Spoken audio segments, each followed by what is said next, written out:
내가 지금 다 충족이 되지 않는데 이거 지원을 해도 괜찮을지에 대해서 인턴이랑 신입 중에 뭘 더 선택해야 될까요? 다만 이 부분에 대해서 선택을 할 때 고려해보면 좋은 사항은 일단은 이 회사에 입사를 해서 일을 하면서 바로 다른 기업에 들어갈 이직 준비를 겸해서 하려고요. 막상 입사를 하고 나면 사람이 정말 간사한 게 확 달라지거든요. 그러니까 안녕하세요. 외주소녀 지우입니다. 오늘은 지난 영상에서 말씀드렸듯이 개발자 채용 공고 사이트에서 이런 공고들을 제대로 찾는 방법을 보여드리고자 하는데요. 채용 공고 사이트라고 하면 원티드나 점핏, 캐치 등 여러 가지 사이트가 있겠지만 오늘은 제가 잡코리아라는 채용 공고 사이트에서 진행을 한번 해보도록 하겠습니다. 제가 오늘은 취준생이라고 가정을 하고 채용 공고 사이트에서 공고들을 하나씩 살펴보면서 교육생분들께 많이 받았던 질문들까지도 함께 다뤄볼게요. 자, 공고를 한번 살펴볼 텐데 저는 먼저 여기 채용 정보에서 개발 직군으로 볼 테니까 직무별로 한번 공고를 살펴볼게요. 그래서 개발 데이터에 웹 개발로 해서 볼까요? 프론트엔드랑 백엔드랑 다 선택을 하고 대부분의 경우에는 신입으로 지원을 하실 테니 신입을 선택을 해서 필터를 걸어서 공고들을 한번 보겠습니다. 필터링된 결과가 보여지고 있는데 보시면 아마 여기는 광고 영역일 거예요. 광고 영역이고 여기서부터가 이제 일반 공고들이 쭈루르 아마 보여지고 있는 것 같아요. 그래서 보면 요거 한번 볼까요? 지금 요 와치텍이라는 기업의 상반기 인재 채용 공고를 보고 있는데요. 여기 보시면 IT 엔지니어, IT 시각화 엔지니어, ITSM 엔지니어 이런 것들이 보여지고 있고 솔루션, 프론트엔드 개발, 솔루션, 백엔드 개발 요게 저희랑 조금 더 지금 보고 있는 예시에 더 적합한 것 같은데 보시면 많은 분들이 공고에 대해서 질문을 주시는 것 중에 하나가 지원 자격이 있고 우대 사항이 있잖아요. 이럴 때 여기에 나와 있는 리스트들이 내가 지금 다 충족이 되지 않는데 이거 지원을 해도 괜찮을지에 대해서 질문을 많이들 해주세요. 그럴 때마다 이제 저는 자격 요건 같은 경우에는 이상적인 후보를 상정을 한 거고 이거를 사실 모두 충족하는 사람은 많진 않다라고 말씀을 드리거든요. 근데 지금 이 예시 같은 경우에는 제시하고 있는 조건이 좀 단순한 편이긴 한데 가끔 가다 보면은 공고 중에 이 예시가 엄청 긴 공고들도 굉장히 많아요. 그런 걸 보면은 사실은 이상적인 후보를 나열을 한 것뿐이라 자격 요건이 다 일치하지 않더라도 지원을 해보시고 자격 요건에서 내가 미달이 되는 항목들은 포트폴리오나 이력서나 자기소개서 등의 항목에서 보충을 해주시는 것이 좋다. 그래서 이 뭔가 항목들이 내가 다 충족하지 않더라도 그것 때문에 지원을 하지 않는 행위는 하시진 않았으면 좋겠다라고 말씀을 드리는 편입니다. 그래서 지원하면서 자기소개서나 프로젝트 등을 통해서 나의 또 다른 강점을 보여주시면 보강은 충분히 할 수 있다라고 말씀을 드리고 있죠. 자, 그리고 그 다음으로는 여러분들이 보실 때 채용 공고 사이트에서 보실 때 어려워하는 것 중에 하나가 이렇게 신입을 했을 때 고용 형태 중에 정규직, 계약직, 인턴 요렇게 요 세 가지로 아마 많이 보시는 것 같아요. 프리랜서는 아무래도 일했던 경험이 없으니 논외로 치고 정규직, 계약직, 인턴 중에서 아마도 정규직을 가장 선호하시겠죠? 정규직을 가장 선호하실 텐데 인턴이랑 신입 중에 뭘 더 선택해야 될까요? 라는 질문도 많이 해주시는데 요거는 사실은 개인의 가치관이나 상황에 따라 달라질 수 있는 문제라고 보여지고 다만 이 부분에 대해서 선택을 할 때 고려해보면 좋은 사항은 일단 첫 번째로는 여러분의 현재 목표랑 역량을 점검을 해보셨으면 좋겠어요. 그래서 보시면 인턴 같은 경우에는 짧게는 3개월, 길게는 6개월에서 1년 정도 계약을 해서 일을 하는 거기 때문에 실무 경험을 쌓을 수 있다는 게 가장 좋겠죠? 근데 이제 실무 경험 3개월에서 6개월 혹은 1년 정도의 계약을 하다 보니 대학생분들도 지원을 많이 할 수 있기 때문에 경쟁률이 조금 높은 편이라는 게 단점일 수는 있겠어요. 근데 이거는 개인의 상황에 따라서 선택을 하시면 되는 문제이고 여기서 중요한 점은 여러분들이 지원을 하실 때 그러니까 신입이든 인턴이든 지원을 하실 때의 태도가 중요하다고 보여지거든요.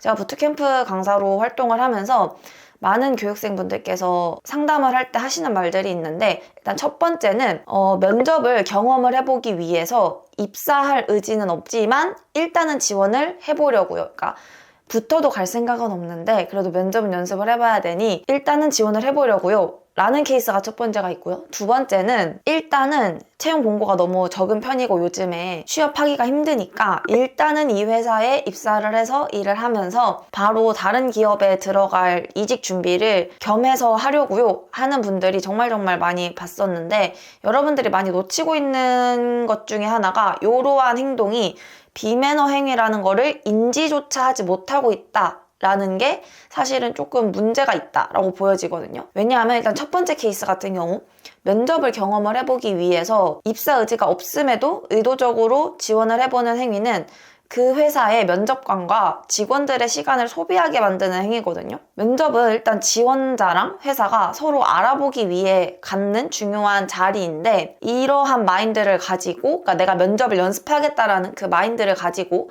면접에 참여하게 되면 면접관한테 그 모습이 안 보일 리가 없어요. 질문을 하다 보면 이 사람이 우리 회사에 대해서 알아보고 왔는지, 이 지원자가 가지고 있는 마인드가 얼마나 진실성이 있는지가 안 보일 리가 없을 뿐더러 여러분들이 그런 진정성 있는 모습을 보이지 않으니 당연히 면접관도 구태여 나의 노력을 더 해가면서 이 지원자에 대해서 더 궁금한 질문이라든지 우리 회사에 모셔오기 위해서, 선발하기 위해서 필요한 중요한 질문들을 당연히 던지지 않겠죠, 굳이. 그렇다는 거는 여러분 또한 유의미한 질문을 받지 못한다라는 걸 의미하거든요. 그러니까 유의미한 질문을 받지 못했으니 여러분들은 뭐 면접을 준비하고 면접장에 가는 시간, 면접을 보는 시간, 그 노력까지도 낭비할 수밖에 없는 거예요.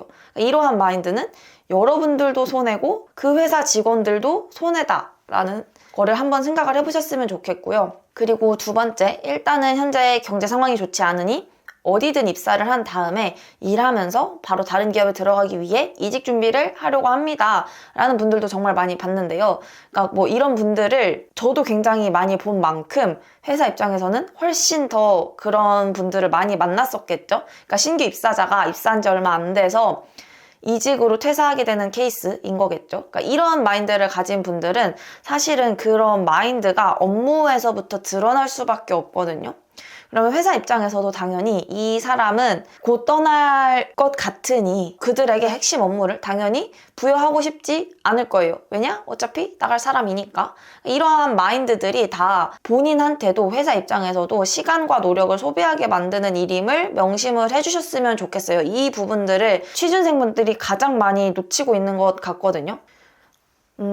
저는 교육생분들과 수업이 종료된 이후에도 컨택을 자주 하는 편인데, 보통은 다들 그러한 꿈을 가지고 일단은 입사를 하시지만 막상 입사를 하고 나면 사람이 정말 간사한 게 확 달라지거든요. 그러니까 일단은 돈을 받으면서 일을 하니까 마음이 풀려서 뭐 개발자로 취준을 하기까지는 뭐 매주 스터디도 하고 사이드 프로젝트도 만들고 면접 준비도 하고 하지만 입사를 하고 나면 퇴근하고 나서 이 사람이 지치기 때문에 그러한 열정이 입사하고도 계속 유지되는 사람을 일단은 거의 못 봤어요. 그래서 저는 성공하는 분들이 있겠죠. 있으니까 뭐 인터넷에 그런 정보들이 풀려 나오는 거니까 있지만 극히 드물다 라는 거.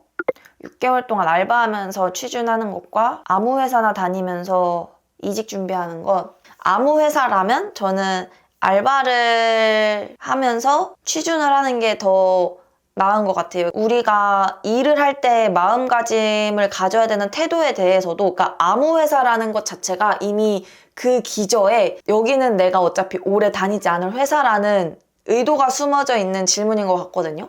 그랬을 때 여러분들이 그 회사에서 어떤 일을 하든 여러분들이 이미 마음속에는 나는 이 회사를 오래 다니지 않을 거다라는 그 마음이 있기 때문에 아무 회사라는 단어가 나왔던 것 같아서, 어차피 회사에서도 중요한 일을 주지 않을 거예요. 그런 태도로 일을 수행해 나간다면. 그랬을 때 그 회사에서 갖고 있는 실무 경험이 과연 얼마나 여러분들의 성장에 도움이 될 것인가를 생각을 해본다면 차라리 알바를 하면서 여러분들이 가고 싶은 회사를 준비를 하는 게 더 의미가 있는 것 같습니다. 그리고 그 다음으로 보시면 채용공고 사이트의 대부분 이렇게 산업별로도 여러분들이 공고들을 찾아보실 수 있거든요. 그래서 이 질문은 사실은 신입으로 들어가는 사회 경험이 없는 분들보다 이미 다른 직군 내에서 일을 하시다가 개발 쪽으로 직무 전환을 하시려는 분들이 많이 질문 주시는 것 중에 하나인데, 산업 직군을 한정 지어도 괜찮을지에 대한 것들을 많이 물어보시더라고요.